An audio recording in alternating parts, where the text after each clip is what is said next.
Здравия всем слушателям, подписчикам моего канала.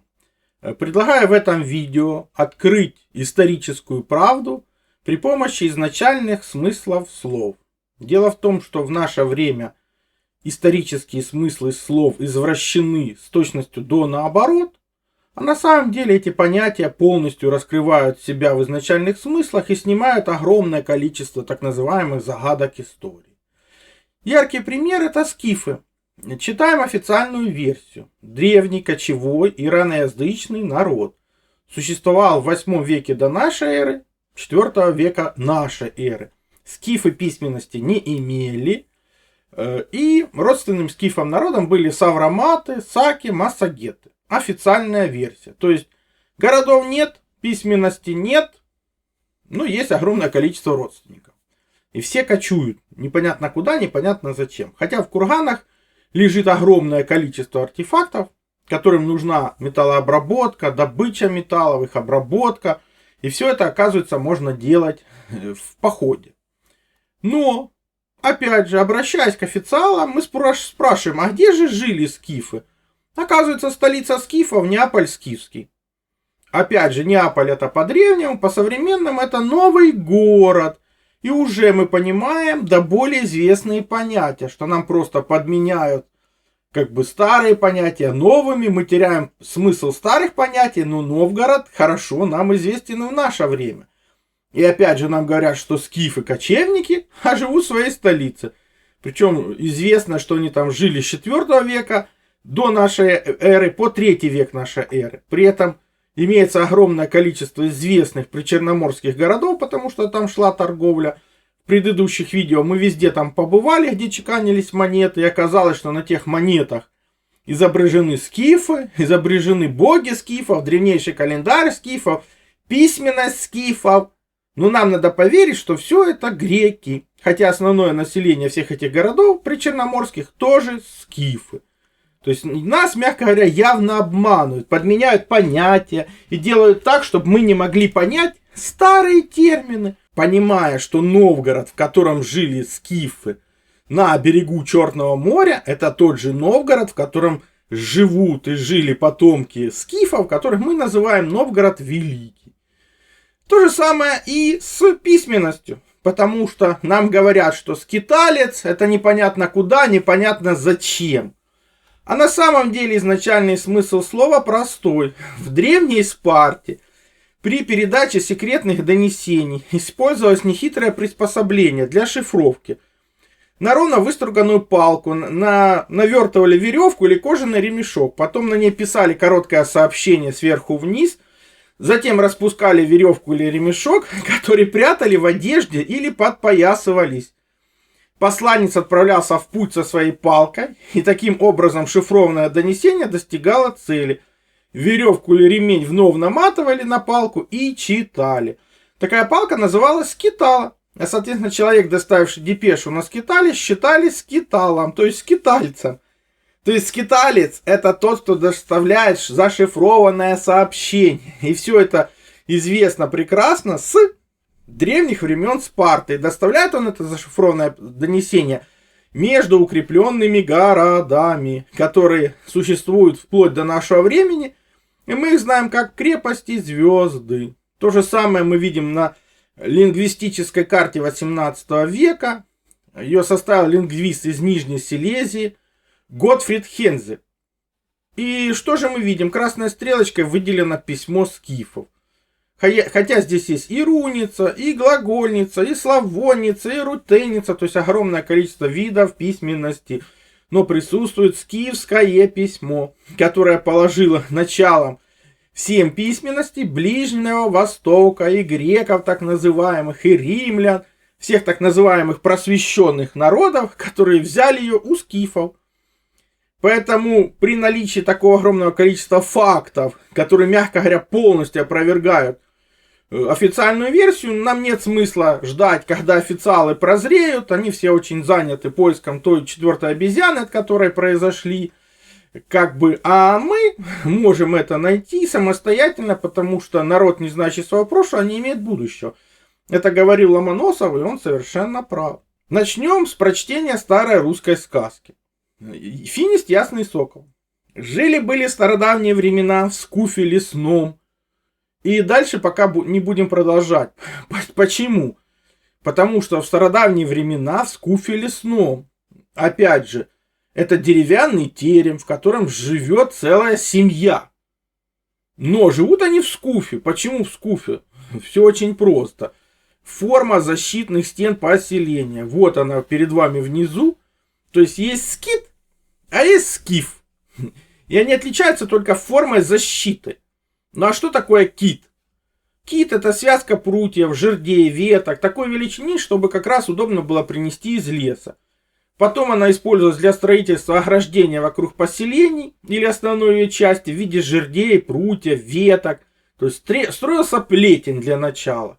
Если требуется военное защитное ограждение, то надо сплести большие киты метров до 10 шириной, создать 2 ряда и засыпать их землей и камнями. Что нам пишут ученые по поводу подобных поселений базовых? Бесчисленные городища, как памятники древнейших славянских поселений. Городища простираются от Камы до Лабы, Эльбы, от Северной Двины до гор Балканских и Адриатического моря. Число их так велико, что на каждую квадратную милю, населенную славянами, приходилось по одному городищу. Все они похожи между собой, имеют круглые валы, насыпаны исключительно из чернозема. То есть скит или скиф, все зависит от формы защитного сооружения. То есть скит — это защитная стена, но если она вот такая вот круглая, то можно сказать, что это скиф. Как бы и житель этого поселения, он либо скит, либо скиф. Вот и весь секрет. То есть, когда нам говорят, что скифы кочевники, в очередной раз мы убеждаемся, что это наглая ложь. Это жители защищенных поселений. Кит — это военное фортификационное сооружение. Неприступная стена, скит. Соответственно, от местного говора это может быть либо скит, или даже Китай. Почему? Потому что оттуда родом как раз все звездные крепости. Отсюда и пошло понятие, то есть эти скифы, скиты, Китаи, в которых наши предки жили вплоть до 19 века. То есть есть простое защитное сооружение, есть более сложное в виде крепости звезды, еще рвом огороженное, водой. То есть все население этих скитов — это скифы. Все очень просто на самом деле. А почему? Причем тут Китай? Вот в Москве находится Китай-город. Ну, то есть это город за стеной, за китом этим, а не место жительства каких-то чинайцев. Поэтому с Китай-города и начиналась Москва. А чинайцы — это и есть чинайцы. Вот и Китай, и Чина — это разные как бы поселения. То есть в Китае жили белые люди, а желтые жили в Чинае. А от Чины до Китая идти сухом 6 месяцев, а морем 4 дня. Афанасий Никитин, 15 век. И мы тут на картах видим, что есть Чина, а есть Китай, Катай. Но где наше подтверждение, пожалуйста? Так в 17 веке выглядели китайские боги в храмах. То есть обычные скифы, потому что скифы жили по всей земле. Почему пришлось обезьянам терять эту цивилизацию? Потому что скифская цивилизация была по всей земле, это была цивилизация городов. И после глобальных катастроф и войн надо было ее уничтожить как память о прошлом. Вот и весь секрет. Поэтому, опять же, кто такой Китай? Ки — это палка, тай — как бы множество всегда вобравшее. То есть Алтай, тайга и так далее. То есть Китай — это страна, держава за стеной. А они имеют уже скиты Китая.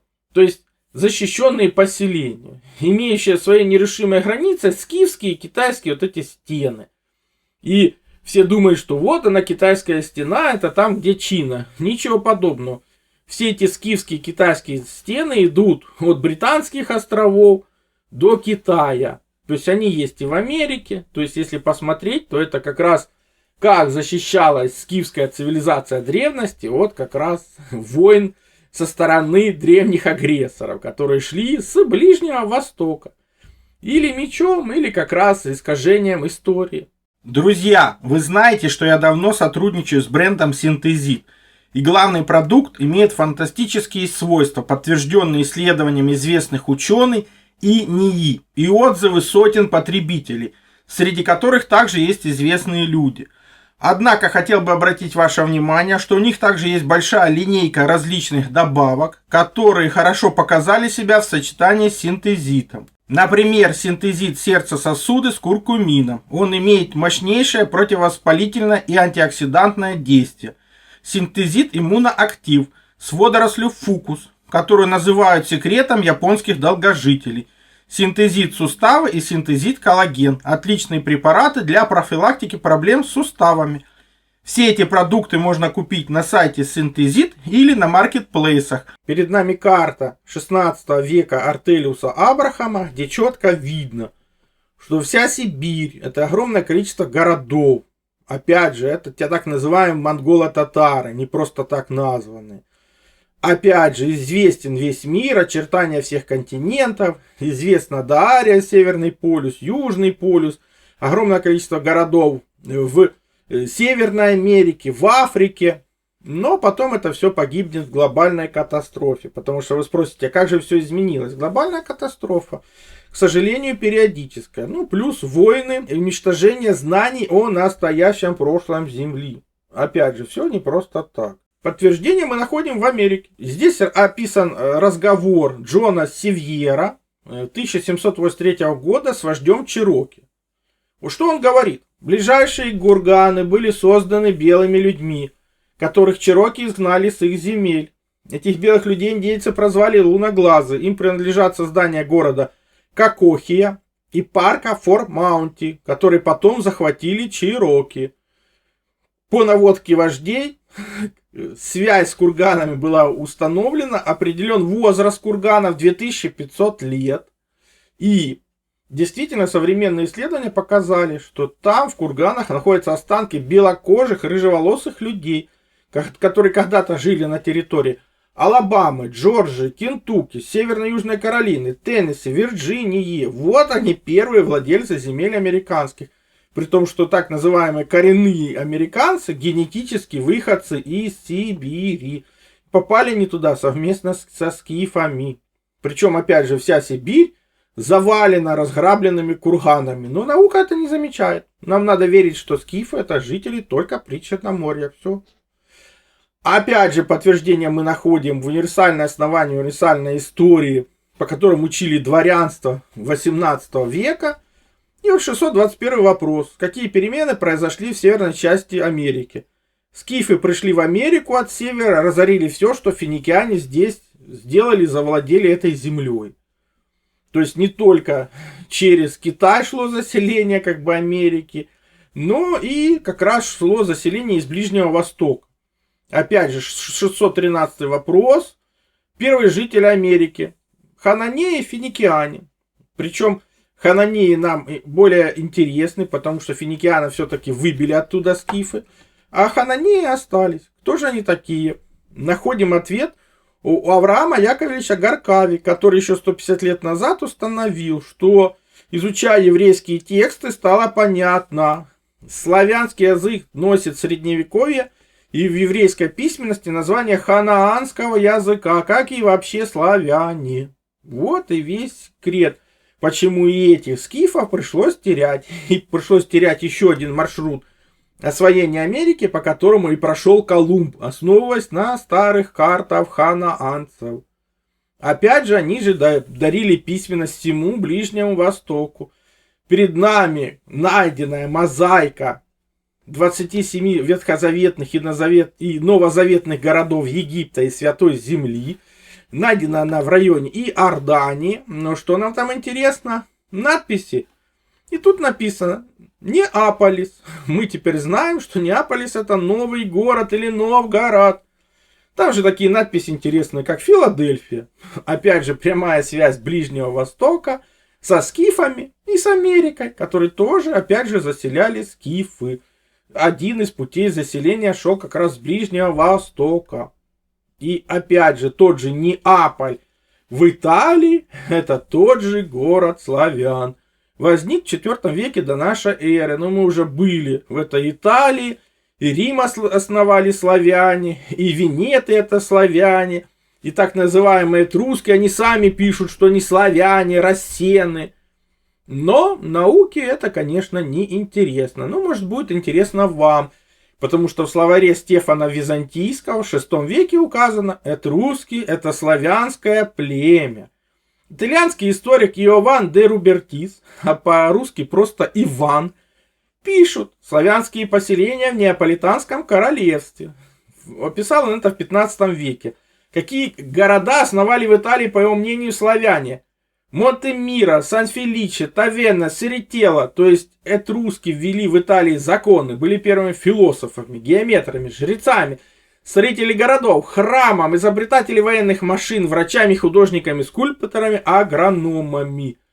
Все это прекрасно было известно, все эти виды письменности с удовольствием переняли так называемые греки, так называемые италики и присвоили их себе, забыв, откуда они взяли их изначально. Поэтому очень интересно будет почитать тем, кто в это не верит, книгу Мавро Арбини. Она написана изначально на итальянском языке. Вот что он пишет.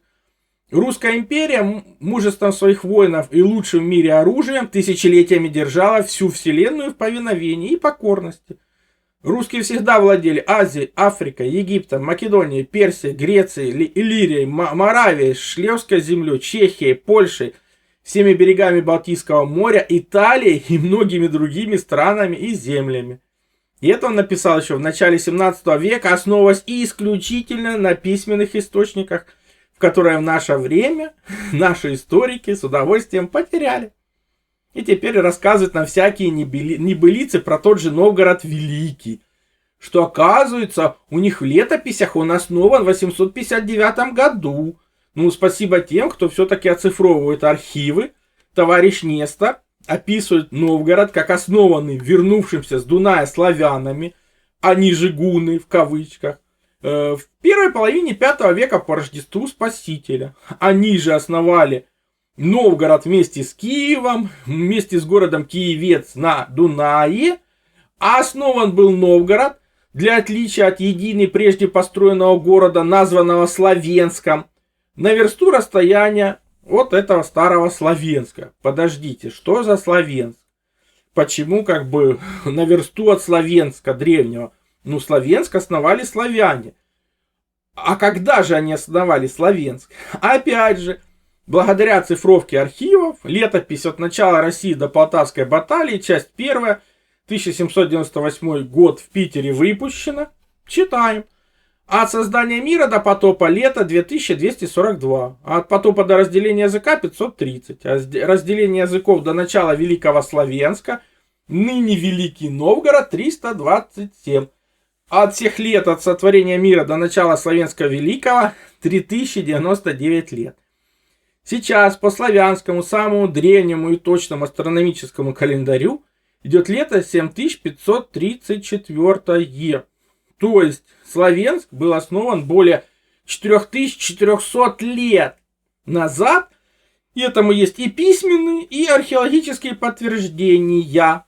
Но, как вы видите, опять же, этот Неаполь, он же Новгород, разбросан по всему миру, но никому не интересен. Те же как бы словесные источники Новоград, Новград, это все оставшиеся поселения в Венгрии, Словакии, Болгарии. И таких как бы названий сотни по всему миру. Их просто надо искать, вспоминать, что было раньше, что запретили, что не запретили. И таких Новгородов мы найдем огромное количество, потому что там жили, живут и основывали их изначально славяне. Вот и весь секрет. Почему это так? Читаем Диониса Питавиуса. Географическое описание к всемирной истории. 17 век. Тартария, в древние времена известная как Скифия, по имени их первого правителя Скифа, которого сначала называли Магогус, от Магог сын Яфета, потомки которого и заселили эту страну. Называется своими обитателями монголами Тартарией по имени реки Тартар, которая омывает ее большую часть. Эта огромная империя простирается на 5400 миль с востока на запад и на 3600 миль с севера на юг. Поэтому ее великий хан или император владеет многими царствами и провинциями, содержащие великое множество хороших городов.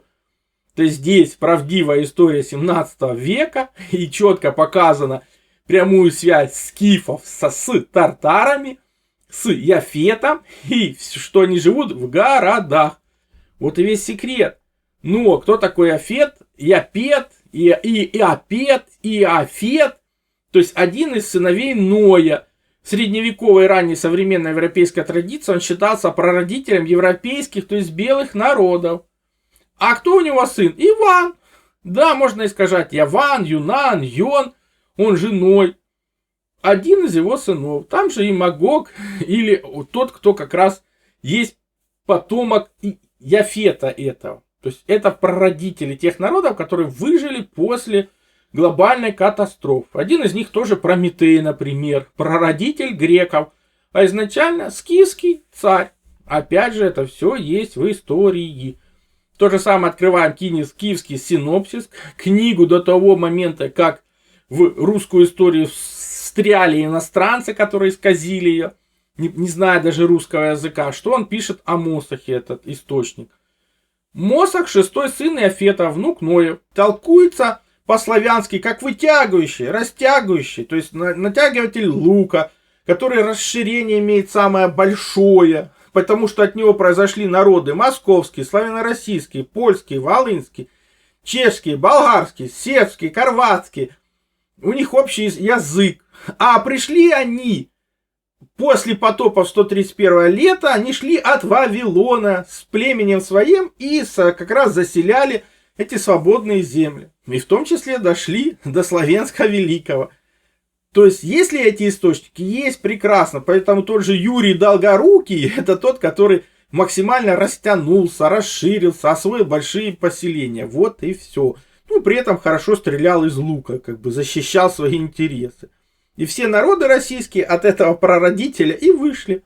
То есть, здесь понятие на других языках, просто понимаемое на современный язык, как растягивающий, максимально расширившийся и хорошо стреляющий из лука. Все, больше тут нет ничего. Это же мы видим, опять же, в той же энциклопедии, что первым из великих ханов или императоров Тартарии был Чингис, который в 1162 году изменил имя Скифию на Тартарию. Пятый после него был Тамерлан или Тамир-хан. Что там происходило в Тартарии, неизвестно, потому что ни тартары, ни московиты, ни царь Китая не пускали к себе никого, кроме торговцев и послов, не позволяли своим подданным выезжать за пределы своих стран. Как вы видите, со временем мало что поменялось. Перед вами слева Тимурбек Тамерлан, а справа Чингисхан. Опять же, это французская летопись там 17 века. Таких иллюстраций тысячи. Где-то обычные белые люди, скифы-славяне. Но в современном мире как бы их не изучают. Ну, неинтересно это историкам. А почему нам это интересно? Откуда эти татары? Потому что у славян есть богиня Тара. Это полярная звезда. А у нее есть как бы брат Тарх. Это поверхность нашей Земли. Название внутреннего Солнца – Дашбог. Полное название строения нашей Земли – Дашбог Тарх Перунович. Потому что мы связаны как бы с планетой Перуна, Юпитером, которая защищает нас от астероидов, комет, принимает эти удары на себя. Отсюда это воинство Перунова, которое защищает нас, нашу планету. Поэтому и должность Чингиза мы четко понимаем. Она четко понятна нам на русском языке. Чин – это должность. Ха – это положительная сила наша, то есть главнокомандующий он. Должность у него главнокомандующий. Ну, кем он командует? Потому что это руна Гиз, в современном названии это руна Зиг. Или изначально все-таки Сиг. Сиг – это мельчайшая мера времени славян. То есть сигануть – это как раз телепортироваться. Потому что в одной секунде содержится более 300 миллионов сигов. И почему она в виде молнии, воинов Перуна. Они же шторм-воины, то есть быстрые воины. Отсюда, кстати, появилось название и штурмовик. И эта руна означает солнце. Руна жизненных сил и энергии. Когда все тайное становится явным. Она же обещает успех и победу во всех делах. Ну, повторяю, плюс это супер быстрое перемещение. То есть Чингисхан это командующий быстрыми воинами, то есть тяжелой кавалерией прошлого. Это его должность. Вот и весь секрет. И опять же, здесь все понятно, по-русски написано. Ну, мягко говоря, непривычно просто для современного человека, которого много раз извратили, исказили изначальный язык. Да, темные силы, конечно, любят рядиться в светлые одежды, И нам подменяют как бы руну Зиг, она же изначально Сиг, на образ зла. Потому что, опять же, в славянской азбуке есть образ зла. Вы его прекрасно знаете и видите в нашем мире. И в славянской азбуке зло этот образ убрало. Если это как бы один символ, то это просто зло. Если два символа, то это слуги зла. Поэтому ничего удивительного, что слуги зла пытаются как бы на себя возложить солнце, свет, успех, удачу. То есть подменить одно понятие другим. То есть руна Сиг это руна как раз Перуна, очищения. А ее подменяют как бы руной зла. Ну при этом зло как раз и уничтожается этой руной. Потому что свет всегда побеждает тьму. Да, на это надо время, да, усилия светлых людей, но все равно победа света над тьмой однозначно. А тьма всегда любит рядиться в светлые одежды для начала. Но продолжим, потому что великий хан в атласе Азии Николаса Самсона 1653 года, опять же мы видим, кто это такие. То есть это обычные скифы, белые люди. Могучий, суровый правитель, очень богат, продал кому-то часть Китая. Нация тартар, исходя из страны, именуемой Великая Скифия, которая некогда владела Третью Азией, множество земель в Европе, включая Сарматию. Азиатская Скифия же включает в себя провинцию Сирик, то есть шелк, а также Катай и Чагатай.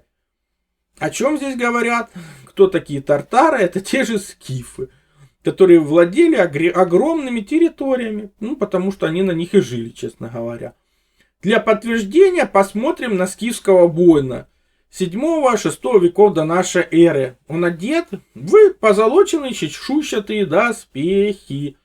Потому что перед нами воины какой орды? Золотой. Потому что орда это воинское формирование защитников рода на земле, в воздухе, ну и в космосе. Слева вооруженный воин Золотой Орды. Не спрашивайте меня, откуда кочевники имеют столько металла, чтобы содержать тяжелую кавалерию, где защищен не только воин, но и лошадь. А справа как раз сарматский воин. Тоже там глубокой древности. И он одет точно так же. Вот она Золотая Орда. То есть это не бомжи с какими-то там палками. Это тяжело защищенные воины. Потому что развитая промышленность. Живут они в городах. Добывают металл, перерабатывают. Соответственно, могут как бы собирать армию тяжело вооруженных воинов. Вот и весь секрет. Опять же. Русские воины до 16 века, до появления распространения огнестрельного оружия, выглядели точно так же. Они были одеты в чешуйчатые доспехи, которые наука признает, что это скифское изобретение. Но видеть соответствие не хотят. Потеряли скифов в 4 веке, все и забыли. А на самом деле скифы прекрасно существуют. Да скажи, удалой добрый молодец, ты какой земли, да какой орды, если ты богатырь, святорусский, спрашивает Святогор Илья Муромцев. Все очень просто, совершенно верно. Если есть рода, они должны выставлять своих защитников, богатырей, создавать орду, защиту рода своего. Отсюда и богатырь святорусский, он должен принадлежать какой-то орде. То есть воин-защитник рода. Все очень просто. И, соответственно, почему инь-янь, опять же, те же китайцы переняли. Потому что столица Орды – это современный Пекин. И вот что пишет отец Марения, который в 17 веке утверждал, что татары непрерывно ведут войну с китайцами, они же чинайцы, уже на протяжении 4340 лет. То есть, извините меня, как могут татары вести с чинайцами войну больше 4000 лет, когда нам говорят, что там татары появились там, в 12 веке, потом опять куда-то исчезли. Так вот, тут же пишут, что в 1280 году тартары опять стали хозяевами Китая. И тогда род Иванов, что за Иваны, науки неизвестно до сегодняшнего дня, правили там опять в течение 89 лет. Ну, теперь вы понимаете, что и скифы, и тартары это одно и то же. Но тут же мы вспоминаем и гуннов, которые тоже это одно из понятий славянское. Потому что наука нам говорят, что гунны, кочевой народ, вот их следы от Китая до Европы. Непонятно откуда появились и непонятно куда исчезли в 4 веке нашей эры. Все понятно, потому что бенедиктинский монах Беда достопочтенный в 7 веке и датский летописец Саксон Грамматик в 13 веке называют славян гуннами. В средневековых европейских источниках часто славян называли то скифами, то сарматами, то гунами, то тартарами, именно по областям их проживания. То есть то Скифия, то Сарматия, то Тартария. То вот гунны захватывают Рим. Ну, обычные белые люди захватывают Рим после того, как Рим, опять же, устроил какую-то новую войну просто за ресурсы. Ну, как и в наше время, кстати. Именно поэтому западные историки обязательно определяют империю Аттилы или империю гуннов как монгольскую орду или Тартарии. Вот пишут, что в 5 веке Прискус, посол Римской империи, гуннов в монгольскую орду. Ну, так они сами это описывают. Все на самом деле справедливо, потому что вот справа Аттила, он изображается с рогами не просто так, потому что это манера изображения скифских руководителей. Как я уже показывал по монетам, чем больше у тебя рогов и копыт, то есть тем ты и богаче. Соответственно, это потом переросло в панты копейки. То есть панты и копыта, рога и копыта. Рога потом отпали, остались одни копыта, копейки. Вот и вся история как бы денег. Но где найти это подтверждение этому понятию? Очень просто, это по-русски написано. Гунны. Это главнокомандующий унии. Уния — это союз различных племен, в первую очередь славяно-арийских народов. Понятно, что туда входили и другие народы, но сам факт. Находим мы это подтверждение в Японии, потому что сигун это гун. В японской истории так называли людей, которые реально, в отличие от императорского дворя в Киото, хотя империя это именем Перуна, управляли Японией большую часть времени с 12 века по 19. А правительство сигуна называлось бакуфу, то есть палаточный лагерь, то есть место расположения полководства или ставка. Государственный строй, при котором верховная власть принадлежит сигуну. То есть обозначается как сигунат, не японское слово. Вот эти сигуны, обратите на них внимание, то есть обычные скифы или белые люди, никаких там чинайцев или желтолицых нету от слова совсем. Но где мы находим это подтверждение? Это фотография настоящего последнего самурая, который дожил до середины 20 века. Она выставлена в одном из музеев. Мы видим, опять же, европейские черты лица, бакенбарды. И здесь ничего удивительного, потому что тот же кодекс Бусида, это сокращение «будь сильным и добрым», а самурай «с Амура я пришел». Вот и все. Они признают, что слово «сигун» это заимствовано из китайского языка слово. Означает «генерал». Или «держать в руке», «руководить». А дзюнь это гун, войско, армия. Таким образом, сигун это полководец, командующий, который держит в руках армию. То есть все закономерно. И как бы изначальный смысл слов показывает нам настоящую, реальную историю. А зачем нам это надо? Почему ее искажают? Потому что страна, забывшая свою историю, культуру и традиции, и национальных героев обречена на вымирание. Хотя, если более честно сказать, не просто на вымирание, а на то, чтобы стать удобрением для других народов. Все то, что вы видите в современном мире. Помните, повторение мать учения, но информация с первого раза никогда не усваивается. Смотрите видео столько раз, сколько нужно. Все ссылки на использованные материалы в описании под видео. Кнопочку еще нажмите, все откроется. Либо смотрите в конечных заставках к видео. Не превращайтесь в четвертую обезьяну нашего времени, которая просто уткнулась в гаджет, ничего не видит и ничего не слышит. Напишите свой комментарий, поставьте лайк, подпишитесь на канал.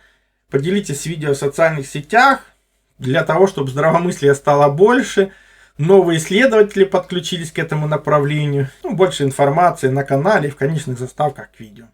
Также переходите на мой сайт, ссылка есть в первом закрепленном комментарии под каждым видео, там размещены мои статьи, в том числе и запрещенные на других платформах. Плюс там же существует и магазин.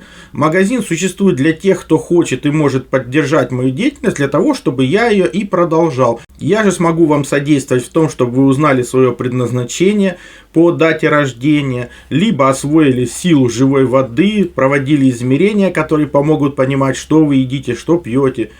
Плюс получили лучшие натуральные витамины, именно Иван-чай.